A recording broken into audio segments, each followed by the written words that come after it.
Good morning, everybody. Thanks for waiting. Conor's not here yet. He'll be here in a minute. Obviously, UFC 197 takes place March 5th here at the MGM Grand Garden Arena and is headlined by 2 world title fights, 2 fights, 3 belts. Champ Rafael dos Anjos, 155-pound division, will take on Conor McGregor, moving up from the 145-pound division. Never been done. Nobody's ever held 2 belts at the same time here in the UFC. And coming off what I think is the biggest upset ever in UFC history, Holly Holm versus Miesha Tate. Holly Holm's upset was so big that, and this is unheard of, here in town, it was college football going on that week. People had bet parlays with Holly Holm and college football, and one of the major casinos here didn't have enough money to pay. People had to wait an hour and a half to get paid, which is unheard of here in town. That's what a huge upset that was. Who has the first question? Question for Miesha. Miesha, do you finally feel, vindicated after all that you've been through, not getting the fight, to be sitting up here and not having to wait till who knows when to be fighting for the championship?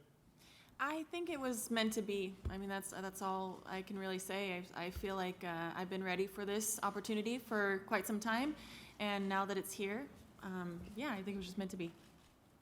Question, Frankie Edgar, in talking about Conor, said, I think I'm a stylistic nightmare for him. And some people have made that same thing with you compared to Holly, that your style matches up better with Holly than maybe Ronda's style did. I wonder if you can talk about the way you feel like you could attack Holly. And did you feel like in the fight with Ronda that Holly significantly raised her game, or was it just the way their styles played out? I think Holly is the kind of competitor that will rise to any level of competition, and that's what makes her dangerous. And I think my style is very different than Ronda's, so it'll be a different puzzle for Holly, but Holly will be a different puzzle for me, and that's what makes this sport interesting. Dana, obviously there's been a lot of talk coming into this that there were strained relations between you and Conor, or the UFC and Conor. I'm just curious. The guy's half hour late for a major press conference. We were cool till this. Yeah, no, we're good. We're good. So was there too much made of that, or do you feel like the guy's trying to send you a message right now, or what's? Do you think we're up? There he is.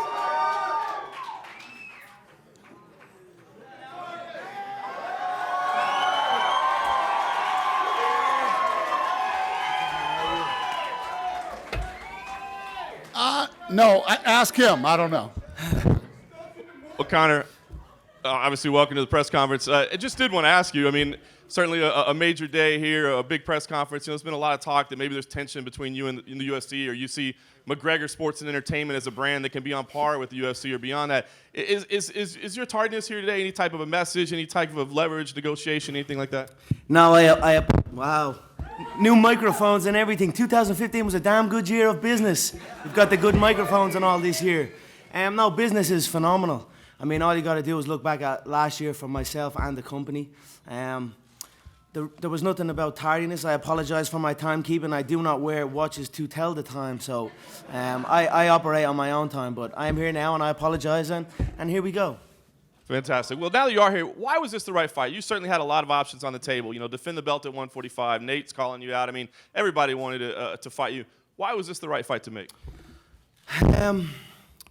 I chose this one because I came into this promotion as a 2-weight world champion. I had always wanted to replicate that. That was the goal. Create history, continue to create history. And this man across from me has a title. He has nothing else but that. He is a free TV fighter. He has nothing else to offer me except that gold belt. So that was the simple decision. There were many other options, Frankie has a little bit of desperation about him or something. I don't know. He went 0-2 in lightweight, got the chance to fight for the featherweight title and got the head slapped off him, and then now is running around begging, and it has a stink of desperation off of it. So I'm just going to leave him sit for a while. Nate, I like the way Nate came in his last fight. The previous fight before that, he came in sloppy, really badly out of shape. whining and complaining about everything and then came in and put on a performance like that. He went back to the bottom of the pile, but he came in this last fight in shape. He played the game a little bit more, so, you know, I can give respect to that, and we'll see where it goes. But I will go through every single one of them. Make no mistake about it. Rafael is next, and that is it. More gold belts. And can I just quickly ask you how you're going to approach your weight for this? Because people are seeing pictures of you, say you look bigger, maybe a little more muscular. How are you going to approach this? And are you thinking about a return to 145? Are you making sure that your body stays in a position that you can defend both belts? Or is there a possibility that if you get this belt, 155 is your new home? I'm an active champion. I will fight in many weight divisions. You know, as it grows and all of this forms now, I like the sound of that 170-pound title as well. I've got to be honest with myself here. I feel I can take down them 3 gold belts. So, and I feel I can do it by the year's end. That's Isaac. Just quickly for Rafael. When this fight came together, I mean, you guys obviously had an exchange at a press conference last summer. Was this a fight you were thinking about? Was this a fight you really wanted and hoped would happen, or is it just kind of what was presented to you?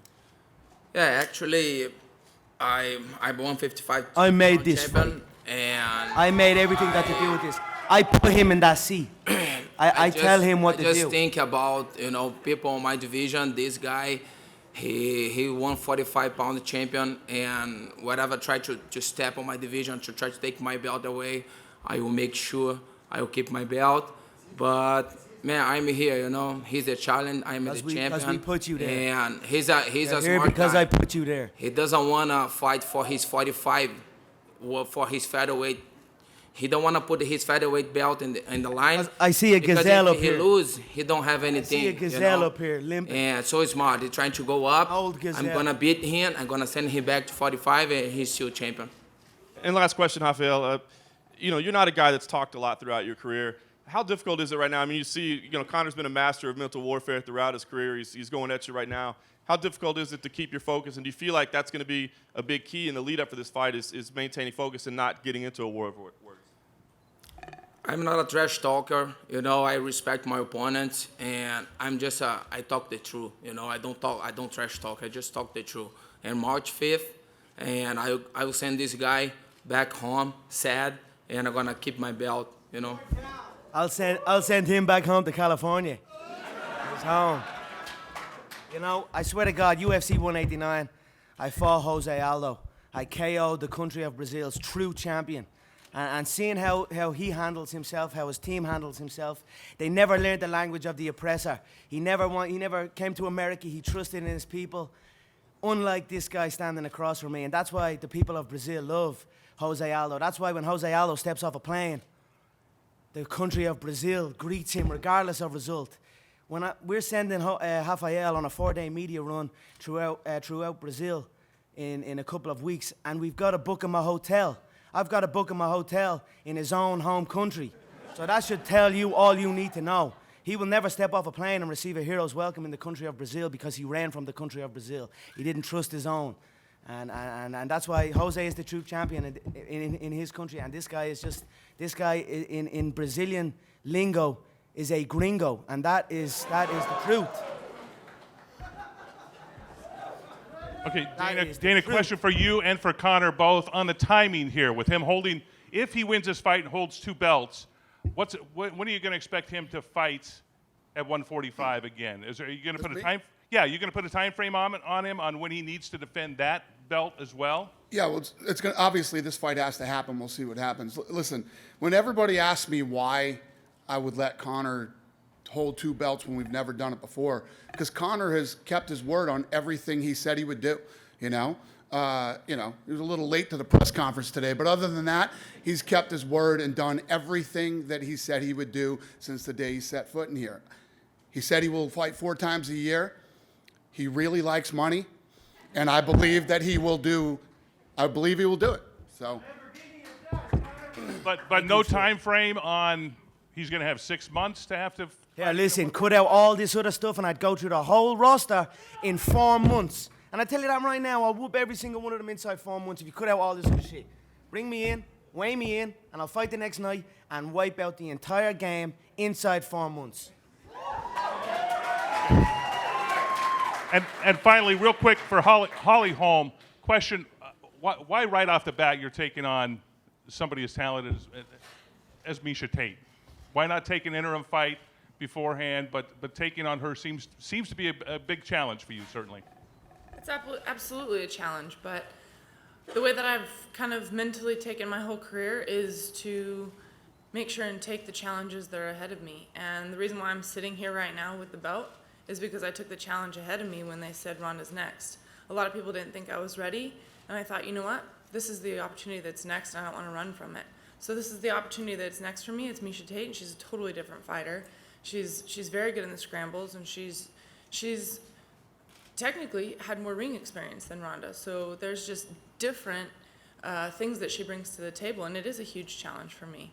But that's the way I like to go. I want to feel like I'm up against the best because that's what brings out the best in me. Question for Conor McGregor. Conor, UFC 200's coming up in July. We're talking a lot about your long-range plans. You never shy away from planning for the future.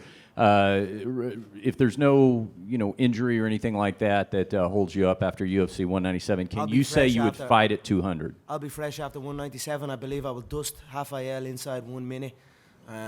He is a slower, sloppier version of Aldo. He's like a bum version of Aldo. So I believe in absolutely everything. I believe inside 1 minute I will dust him. I will exit the contest fresh. I will cash the check. I will sign the next contract for UFC 200, the brand new MGM, and we'll go again. 2015 was my year.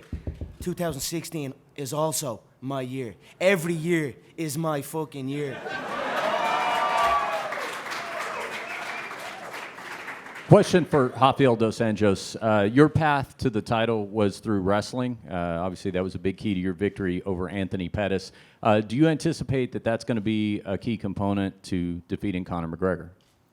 I'm a complete fighter, man. I fight standing, I fight on the ground. I think my history talks by itself. I beat Ben Henderson, Nate Diaz, Anthony Pettis, Donald Cerrone twice.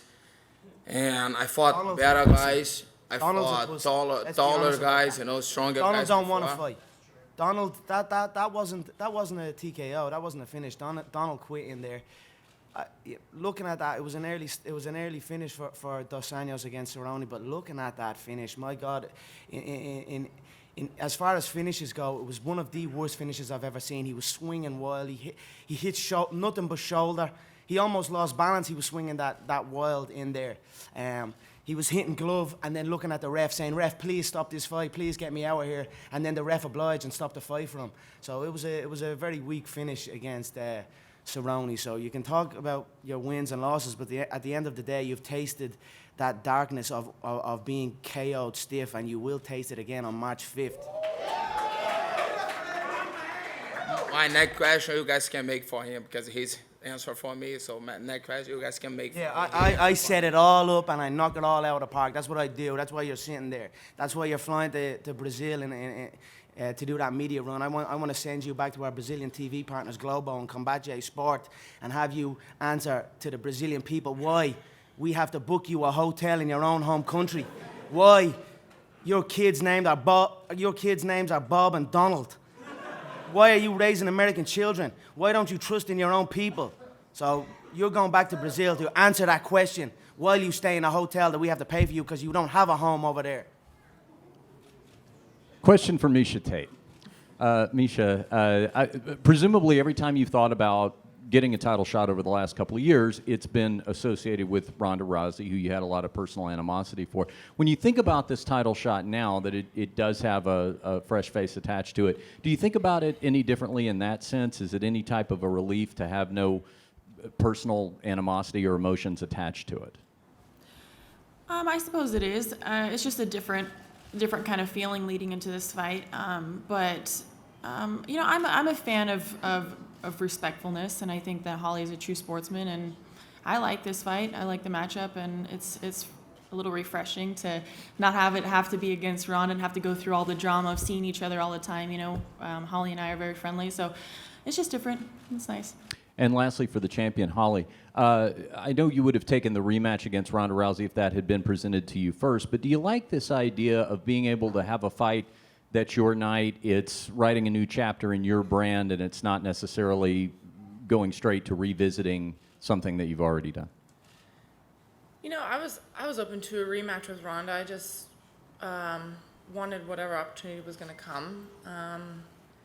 You know, I think that this is definitely even more of a challenging way to go. There's a lot of pressure behind it. I think there's a lot of anticipation of what I'm going to do after the last fight. You know, there's a lot of high expectations, and you know, who wants to be a one-hit wonder, right? So I want to be able to still perform and do well. A lot of people are, oh, are you so excited? You made it to the top, and that's one fight, but every fight still is something to want to get better and do well at. I still feel like I'm climbing. I don't ever want to feel like I'm at the top. If the rematch would have come with Ronda, that's what I would have focused on. And I think another thing that's just worked for me, one fight at a time. I'm going to focus on it. When the fight was with Ronda, that's what I focused on. Now it's Miesha, that's what I'm going to focus on. I think if the rematch would have been like a for sure thing that it was going to come sooner than later, that would have been what was going to happen.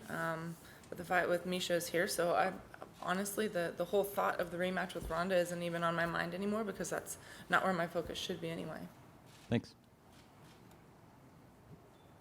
Question for Conor. Is this on? I can hear you. Okay. How big of a relief is it for you to not have to make that weight cut, and how do you anticipate it'll affect your performance? Yeah, it's a pretty nice feeling. It's a nice experience. It's steaks every day for me. Steaks for breakfast, steaks for lunch, steaks for brunch, grass-fed, massaged, beef, all day long. So it's a pretty nice feeling, and my body is reaping the rewards. You know, I can only imagine the state Rafael is in, coming back-to-back cuts, especially he blew up before the Cerrone fight. He was extremely overweight, and he had to cut down to make that 155-pound limit. And then the king calls and says, "You're up again, kid," and now he's got to do it all over again. So I mean, just looking at him, he's aged 25 years in the last 2 weeks. So I can only imagine how he's feeling, but I'm feeling damn good. And how do you anticipate it'll affect your performance, your power? I feel everything will be the same. I mean, my performance has been flawless in the featherweight division. You know, the final week or two is intense. The final week is the intense part. But I get in there, and by the time fight time comes around, I'm fresh, and I'm KOing everybody. This will be my 5th world title inside 10 in 10 fights, all won by stoppage. So my performance has been good. I feel going up to 155, I will be the same animal. I will be even more of an animal, you know. Like my coach said, you've seen him on the salads, now see him on the steaks. And Rafael, why do you think it's a bad idea for him to move up in weight? It's a different story. Lightweight, it's a different story. We are bigger, and lightweight. He's 5'8" with a 70-inch reach. I'm 5'9" with a 74-inch reach. It's not a show in Ireland. I'm the bigger man they have here. 2 belts. I'm the bigger man. I'm gonna bully this man in his own division. You done, man? No, I'm not. You done? No, you Okay. fight him while I speak. I'm the king. Yeah, you're go speak. You're the bum. You're nothing, man. Question. So I think it's a bad idea, you know. And He's gonna 5'8". He's gonna have with a nightmares 70-inch with lightweight reach. division for the I'm rest of his life. 5'9" with a 74-inch reach. I am the bigger man here. This is a non-argument. I'm gonna go in and bully him in his own division. Toy with him in there. Miesha, you talked about this was meant to be, that you got this fight at a different time than what you initially wanted. Can you elaborate on that? What are the positives that you've drawn out of this? Well, the positive is that I've been ready to fight for a title for a long time, and it just made me that much more hungry having to wait for it and appreciate the opportunity that much more. So this is an entirely new puzzle, an entirely new fight, but the mental preparation that I've been preparing for this opportunity has been going on for a long time. So I feel like I'm more than ready, and I'm so excited to throw down UFC 197. And finally, for the champ, Holly, you beat Ronda. Ronda beat Miesha, so odds look like they're in your favor, but styles make fights. And what do you think about Miesha's style that could give you problems and vice versa? That's absolutely right. Styles make fights. Every fight is different. And, you know, I think that it's a different game plan. And we're just going to really zero in on this game plan. She's she reaches for a lot of things in scrambles and in different scenarios. She's headstrong throughout an entire fight. She's been through more battles, so she's got, a lot of that kind of, she's got that experience in there in fights where she's been, even, digging deep and coming out on top. And to me, I think that's more of a threat in a fighter when they've been through a battle. And then as far as you, what problems might you pose for her? I think that one thing that our camp is so good about is putting together a right game plan for every fighter. And this is going to be a whole different fight than the one with Ronda. We're going to train completely different because this is a completely different fighter. Hello. Rafael, a few weeks ago, Conor said something about Jesus, that he would be able to defeat Jesus inside the octagon. And in Brazil, everybody knows that you are a really religious guy. How was that for you?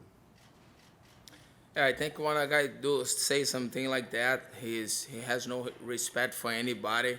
And I'm just a single tool in Jesus' hand. And on March 5th, he will see, he will feel what a single tool in Jesus' hand can do with him. Me and Jesus are cool.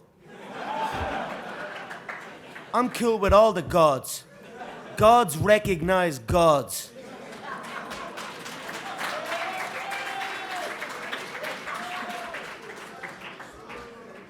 And Conor, Fabrício Verdun, he told us in Brazil that you tried to train at King's MMA for the fight against Jose Aldo. Is that true? Why would I want to train in that bum gym? I train with my own people. I have since day one. That man needs to get his facts straight before I roll in there and buy that gym and turn it into a fucking dump. You know what I mean? I train with my people from day one, straight blast gym, my teammates, the same teammates that I came up with. I'm not about that running like a lot of people in this game are. They run to different camps, or that's a sign of weakness for me, or they leave their country. I've stayed since day one. I am loyal to my team, and that's it. So that is incorrect. For Conor, welcome back to Las Vegas. You'll be fighting in Las Vegas again. Question for you is, you could be fighting in Las Vegas at UFC 200 as well. Will you get a chance to fight in Dublin? Do you think that there's an opportunity for you in 2016 to fight in your home country? I mean, I don't know. I do crave my fight, my stadium fight in Dublin.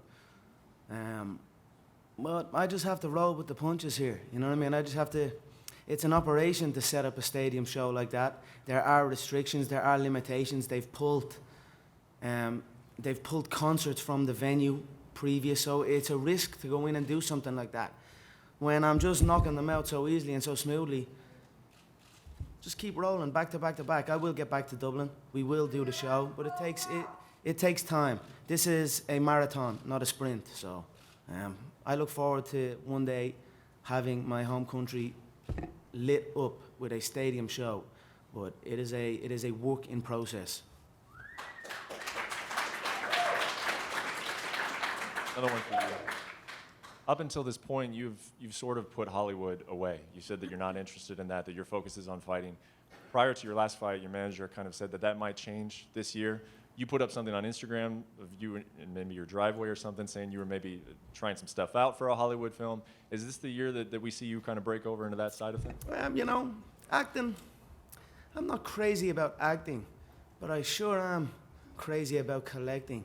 So, when they come at me with these offers and these opportunities to get in, say hello, cash a check and bounce, and then also on the backdrop use it as a negotiation tool that, look, Hollywood's there screaming for me.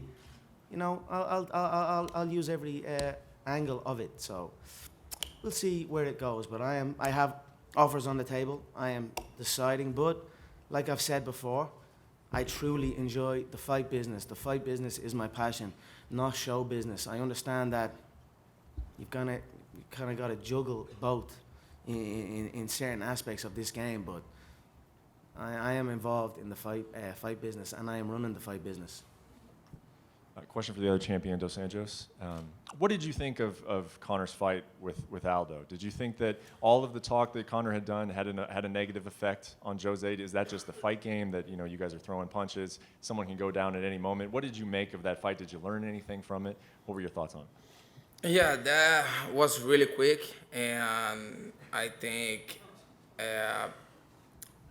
Aldo rushed out a little bit, and he got caught. This a fight game. This happened in MMA, and I think that's it. He rushed out. Do you think he was affected by everything that Conor says? Conor likes to say that everybody reacts different once they're inside the McGregor bubble. Did you feel like that had an impact on the way Aldo fought that night? Yeah, I think because of that, I think Aldo has a lot of experience, but I think he kind of rushed out a little bit on the beginning of the fight. Maybe he let the emotions come, the emotions come. But yeah, I think it was just that. I think if they fight 10 times, Aldo will beat him 9, and so that's what I think. Conor, where is your belt? That's what I just noticed. Where it is my damn belt? This is a super fight. I look up on that poster, I see myself tucked in the back there.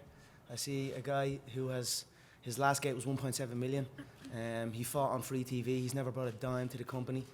He's never made a dime, yet he is sitting there on the front of my poster. I think that's a department that needs to be looked at. Somebody sleeping on the job. This is a super fight. Where are all these historic images? These are posters that will be looked back on long after it's all said and done, and then you've got to look back on that absolute garbage. So, I think I might have to go into that department, because they must be getting comfortable in that poster department. They want to get their act together and start doing their damn job. You know what I mean? The posters are a significant part of the sport's history. I mean, look through the years of all the great historic posters that the UFC has produced. But I feel someone's sleeping on the job in that department, and I will have to dip my nose and find out who and eliminate them.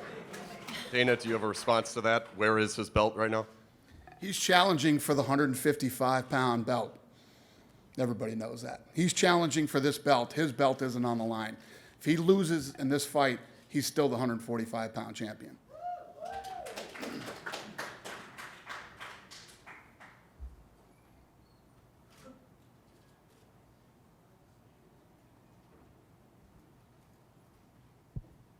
For Holly, please. Obviously before the fight, Ronda famously said that you wouldn't enjoy the championship lifestyle. It wasn't for you. It's been a busy one for you. How has the championship lifestyle been so far? It's been fine. Got to meet a lot of new people, and then I also got to go home and hang out with my friends who've been there from day one. That's my priority, is my family and my friends that have supported me the whole way. So, but I love to be able to meet new people, get to know them behind the screen or behind the sport. Got to meet some athletes, got to meet some, actors, actresses. It was awesome to be able to meet them, and it was also good to go home and kind of have quiet time with my friends too. So, I think it's just a balance to keep. You're focused on Miesha at this point right now, but a lot of people are talking about the rematch. They want to see the rematch. Do you feel like the rematch is something that has to happen at some point in your career, or if she hangs it up or goes and does Hollywood, or things go different ways? Do you feel like you said what you need to say in that performance? For me, I want to keep fighting, and if Ronda wants to come back and that's her passion, great. And if she wants to stay in movies, great. I mean, I think that I would rather meet someone in the cage when they're passionate about it. I don't want it to be because they feel like they have to, or because it's expected, or other people are curious about it. It's Ronda's life. I want her to do what she wants to do. There was in my whole boxing career, Layla Ali kind of ended short of what a lot of people thought. They used to always ask me, what do you think about that? I think she should stick around and fight and prove this or prove that. Well, if she doesn't want to fight, I don't want to watch her fight. I don't want to watch a fighter get in there that's not passionate about it. So if Ronda wants to fight, awesome. If she wants to go under different avenues of her life, great. Whatever. Thanks, Holly. And if I could, for Miesha, just talk about what the past year or so has been like for you. I mean, I think it's a tough path. The title was kind of promised to you, then taken away. I think you thought briefly about maybe walking away. What's it been like? How close were you to really maybe saying, I'm done with this stuff? I didn't know where I was at with everything, honestly. It was kind of a whirlwind of emotions. I don't take a title opportunity lightly. I put my whole life into this sport right here. I put everything that I have to give. And when I think I'm going to get a title shot, I'm like a hungry beast. And it's like you just took that steak away from me. I'm pretty pissed. So, it was a whirlwind of emotions, but now here we are, and everything worked out the way that it was meant to work out. So, fate does have a way of finding itself, and I think this is where I was supposed to be. And as we said, styles do make fights, of course, but you know how tough Ronda is. You've been in there with her, and then you see Holly completely just handle her from start to finish. Is that psychologically a little bit intimidating to you, overwhelming, knowing you've been in there with somebody tough, and she just absolutely destroyed her? I think styles make fights, and I think that she does have an awesome camp that's going to put together an amazing, great game plan. I think I also have an amazing camp that's going to put together a game plan, and that's what I said. If anything, I'm probably a little bit more anxious for this fight than I would be for another one with Ronda, because I feel like this is a whole new puzzle. I feel like I was maybe just starting to kind of figure out that Ronda puzzle, but this is like an entirely new challenge with a great support system, and I think that Holly's coaches are far better than Ronda's, and I think that makes her a more dangerous opponent, and she will rise to any occasion, as we can see. She surprised me. I think she surprised the world, and I wouldn't put it past her to try to do it again at UFC 197, and my job is to make sure that that doesn't happen. So we have to put together a really solid game plan to beat someone like Holly. My question is for Rafael. All this talk about Brazil and everything, we know that your walkout song says that you are a Brazilian citizen on it. And we saw this particular with Chael and Anderson, like he was saying that Anderson wasn't a Brazilian because he lives in here. So how much this becomes to you like a nation proud for you to prove, like in order to prove that you're really Brazilian and you're fighting for your country? For me, this doesn't make any sense. I think we all, the whole world, they have American dreams, and this country, we have like people for all different part of the world. We have Irish who live here, we have Brazilian, and I think these people doesn't deserve to be called traitors. I just think about that, and this guy is calling me traitor just because I live here. I have my kids here, I live with my family. And so we have people around the world who lives in the United States, and these people doesn't deserve to be called traitors. Yeah, it's all games really. At the end of the day, games are facts, depending who you ask. But I'm comparing you to a true Brazilian champion who I have already KO'd. And just seeing the way the Brazilians, the pride that the Brazilians carried for Jose, and the pride Jose carried for his Brazilian people, it touched my heart. So this is why, this was one of the main reasons I wanted to give back to the country of Brazil.